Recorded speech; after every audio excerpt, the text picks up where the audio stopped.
İndi isə gəlin digər mətnə baxaq. Bakı Muğam Məclislər mətnini oxumuram, da ki, yəni özünüz oxuyubsunuz. 47-ci sualda deyir, hansı işarədən sonra gələn cümlə tünd hərflə verilmiş cümlədə ifadə olunan fikri dəstəkləmək üçün işlənməz. Tünd hərflə verilənlər Azərbaycanda muğam sənətinin inkişafında bu məclislərin böyük əhəmiyyəti olmuşdur. Bütün, yəni ürək işarəsindən başqa digər, yəni işarələri görsəniz ki, hamısı həmin o cümlə ilə əlaqəsi var. Amma o ürək olan hissədə Məşədi Məlikyin Bakıdakı, İçəri şəhərdəki evinin böyük, yəni salonu var. Bunun heç o mətnin o qara cümlələrinlə də, yəni heç bir əlaqəsi yoxdur həmin o qara cümlə ilə. Ona görə D variantıdır. Sonra 48-də mötərizə daxilində verilmiş sözümüz parlaq fikirlərdir. Biz parlaq fikir, yəni mühüm fikir, sonra mütərəqqi fikir, lazımlı fikir deyə bilərik. Yəni bunlarla əvəz eləmək mümkündür. Ona görə cavab olacaq C variantı. Sonra 49-da sillagizmi tamamlayın. Bilirsiniz ki, sillagizmdə həmişə iki hökm verilir və iki hökmün içərisindən biz nəticəni yazırıq. Burada da deyir ki, Bakı şəhərində və Bakı ətrafı kəndlərdə musiqi məclisləri təşkil olunurdu. Sonra Mərdəkan, Maşdağa, Bakı ətrafı kəndlər hesab olunurlar. Biz belə bir nəticə çıxardırıq ki, Mərdəkanda, Maşdağada musiqi məclisləri keçirilir. 49-da olacaq D variantı.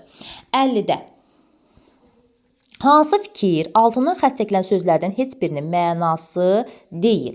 Burada da 50-də B variantı olacaq. Niyə? Çünki hər hansı ictimai fəaliyyət sahəsində özünü göstərmiş, xidmətləri olan şəxs xadimdir. Sonra azad düşünən, düzgün düşünən, sağlam fikirli, açıq fikirli deməkdir. Hər hansı bir məsələ ətrafında müəyyən mülahizə və nəticəyə gələrək qərar çıxarmaq üçün bir yerdə oturub danışıq aparmaq, fikir mübadiləsi etmə müzakirədir. Bir işi görməkdə ustalıq, bacarıq, qabiliyyət, hünər, məharətdir. 50-də oldu B variantı. Planların hansına aid olduğu tərkib hissəsinə görə digərlərindən fərqlənir. 51-də cavab A variantıdır. Burada tərkib hissəsinə görə digərlərindən fərqlənir. Çünki davam etdirilən əvəzsiz xidmət burada olacaq nəticədə. Musiqini birləşdirdiyi, yəni məşhur şəxslər, yəni girişdə yox, əsasdadır. Sonra ustadlar və həvəskarlar da əsasdadır. Musiqi tariximiz haqqında məlumatda, sənət barəsində ciddi müzakirələrdə hamısı əsasdadır, amma davam etdirilən əvəzsiz xidmət bu olacaq nəticədə. Sonra Məşədi Məlikovun dostluq etdiyi sənətkarlardan birinin adı səhv göstərilmişdi. Bəli, bu Mirzə Fərəcdir. Cavab oldu 52-də Y variantı. Fikirlərdən biri mətnin nəticə hissəsinə aiddir. 53-də olacaq cavab B variantı. Bakı və Bakı ətrafı kəndlərdə musiqi məclisləri təşkil olunurdu. Bəli, bu giriş hissədədir. Nəticə hissəsində bəli cavab B-dir. Musiqi məclislərdə gənclər də iştirak edirdilər. Bu əsasdadır. Azərbaycanda muğam sənətinin inkişafında məclislərin rolu olmuşdu.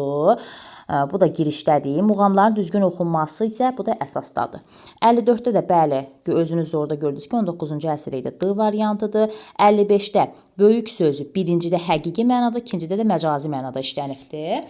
56-da da deyir ki, zid, bir-birinə zid olan iki cümlə işlənibdir əsas hissədə. Bu hansıdır? Biri var, deyir Qarabağda, Şirvandan, İrandan gələn musiqiçilər tez-tez bu evin qonağı olurdular.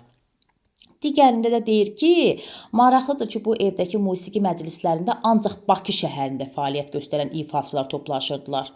Yəni, əvvəldə deyir ki, həm Qarabağdan, Şirvandan, İrandan gələn musiqiçilər, yəni müxtəlif yerlərdən gələn musiqiçilər bu evin qonağı olur, toplaşır. Sonra da deyir ki, bu evdəki musiqi məclislərində ancaq Bakı şəhərində fəaliyyət göstərən ifaçılar toplaşır. Ona görə bu yanlış, yəni ziddir. Yəni, bir-birinə zid fikirlərdir da, belə deyək.